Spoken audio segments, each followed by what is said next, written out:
So I signed up for Dell's promotional newsletter a little while back because I bought something from Dell and got signed up by accident. Thanks, Dell. But every once in a while I do see something interesting in there. A $200 laptop, you say? Maybe that would be great for a back to school feature. But our rep over there is a regular viewer, so he was understandably hesitant to send us a base model of anything and said he'd prefer if we checked out the $400 version. So, this thing then. Well, there are 3 compelling reasons not to buy it.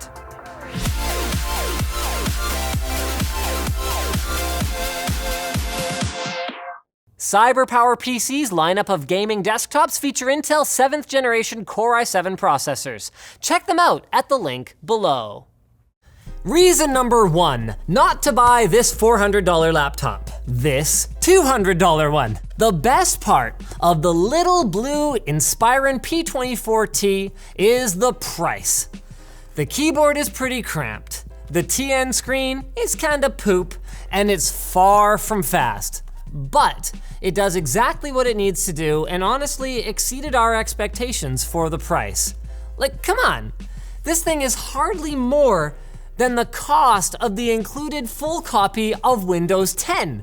And after a bit of practice, I was able to type quickly and easily write Word documents and forum posts with it, thanks to the small but comfortable matte Surface touchpad. I mean, I'm not sure that I'd want to use it to write up the script of my next big Hollywood blockbuster, but let's face it, if I was working on stuff like that on a regular basis, I would have more than $200 for my laptop.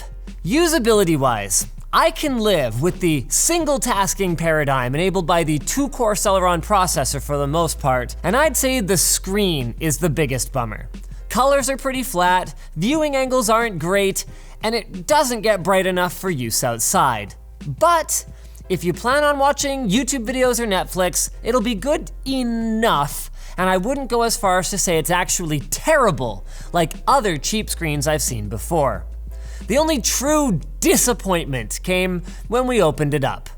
I was hoping that it would be possible to add a hard drive or SSD in the future and upgrade the RAM, but they're both soldered to the motherboard with no expansion slots. So I guess in a nutshell, the best thing about this product is that there's nothing so bad as to make it a total deal breaker. And at $200, occasionally on sale for $150, that's all I can really ask for.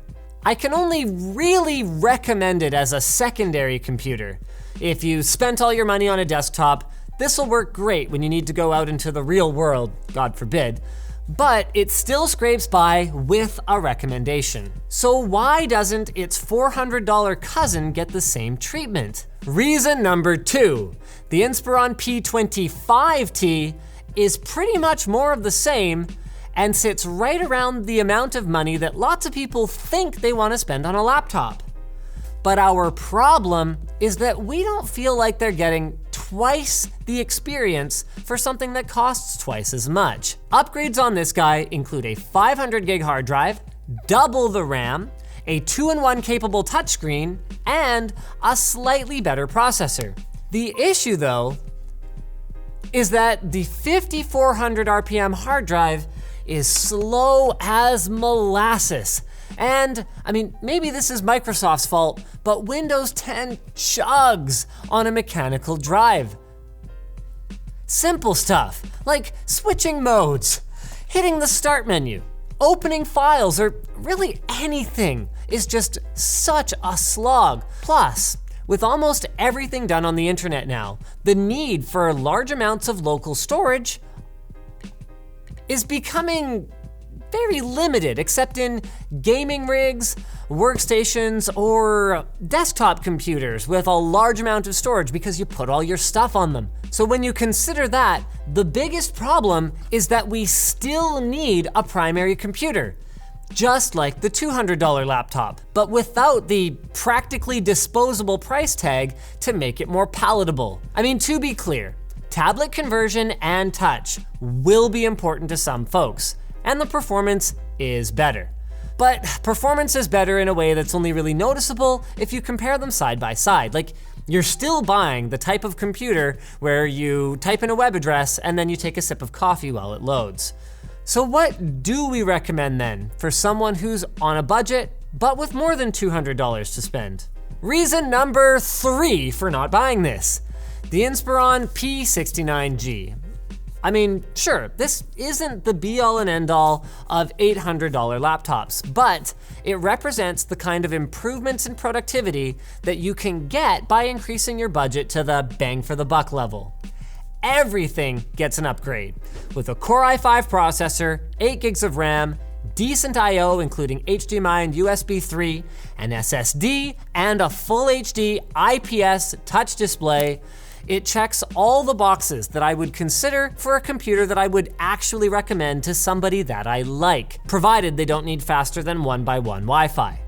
I do realize that $800 is a big jump from $400, but these can regularly be found for under $700, and functionally speaking, it's not even in the same ballpark as the other two. It's not startlingly fast, sure, but I never got annoyed at it. You don't have to worry about running out of RAM just from opening a few tabs, and the processor is fast enough for some programming work, some basic image editing, MATLAB, or even some light CAD if you want to view small assemblies. This kind of stuff is simply not possible on the cheaper laptops. So for this one then, the outside is simple, but the keyboard is satisfying enough that this whole review was typed on it without annoyance. The brushed plastic finish looks pretty smart, and chassis rigidity is overall very good, though I think the wobble on the 2-in-1 convertible touchscreen could be better, and this model isn't available without it.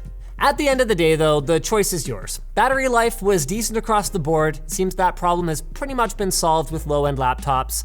The webcams on all three were comparable and surprisingly good. Although Windows Hello on the $800 model is a really nice touch, and all of them feature speakers that are comparable to a decent smartphone.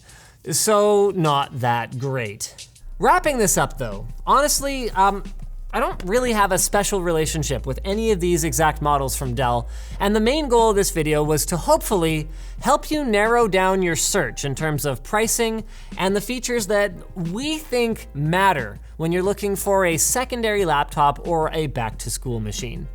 So you don't want to spend too much, but you also don't want to spend too little, but then also spending even less might be even better than that. Optima is one of those brands that unless you've been seriously shopping for a high-end projector, you might not have ever encountered, but they're worth encountering now if you're looking for a high-quality projector. At $2,000, the Optima UHD 60 is not especially cheap, but what it is an incredible value. Up until now, 4K projectors have been much more expensive, and the UHD 60 features an abundance of image quality technologies, including high dynamic range compatibility for enhanced color and black and whites, dynamic black for amazing contrast, and ultra detail for a clear, crisp picture. Basically, in a nutshell, it's got stunning picture quality for movies, sports, and gaming with great color, black levels, clarity, and detail. Pretty much no matter how big your screen is.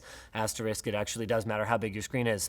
So bottom line, it's a great bang for the buck with one of the best pictures available today. Lots of features including lens shift, which makes installation a lot easier. And it's the best price per inch compared to any other 4K product, TV, or projector. Check it out at the link in the video description. So thanks for watching, guys. If you disliked this video, you can hit that button. But if you liked it, hit the like button, get subscribed, maybe consider checking out where to buy the stuff we featured at the link in the video description. Also down there is our merch store, which has cool shirts like this one, as well as our community forum, which you should totally join.